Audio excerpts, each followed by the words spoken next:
My name is Erin Heery, and I'm the PI of the Social Behavior Lab, which is in the Faculty of Social Science at Western University in the Department of Psychology.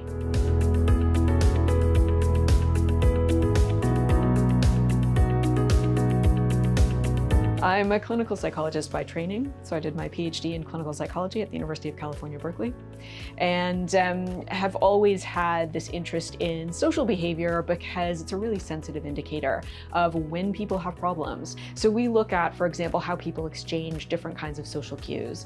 And one of the domains that we focused on to date are smiles. So it turns out that when people smile, they often don't smile alone. If I give you a genuine smile, you'll often give me a genuine smile back. And if I give you a polite smile, you will often return a polite smile. And that's a really interesting process. How do we do this? We do this in, moment to moment time. In fact, when I was in graduate school, we did this on VHS. Now we can do this digitally.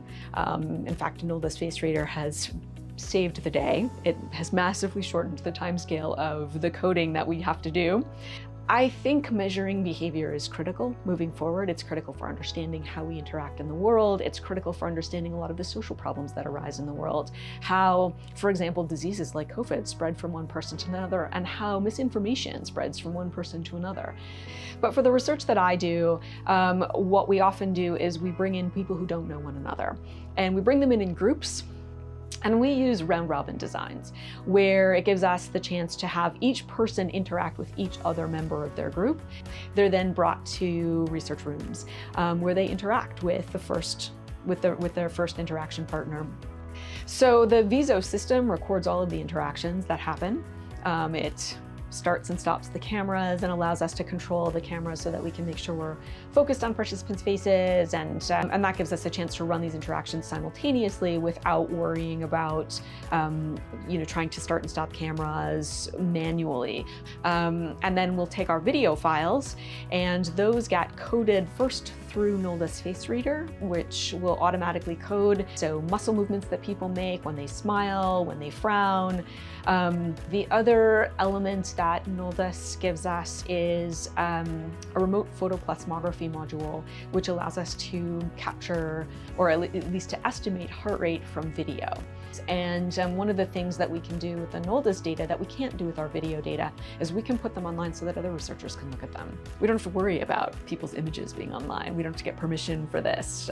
We only get permission then to put the anonymized data online, and that becomes a much easier process to make the data shareable in a way that I don't think has happened before with video data.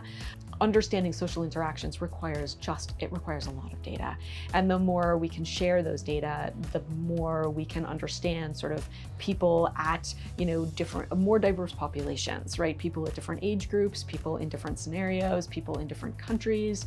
I think this is an open frontier in science, and I think we really need to spend more time with that behavior.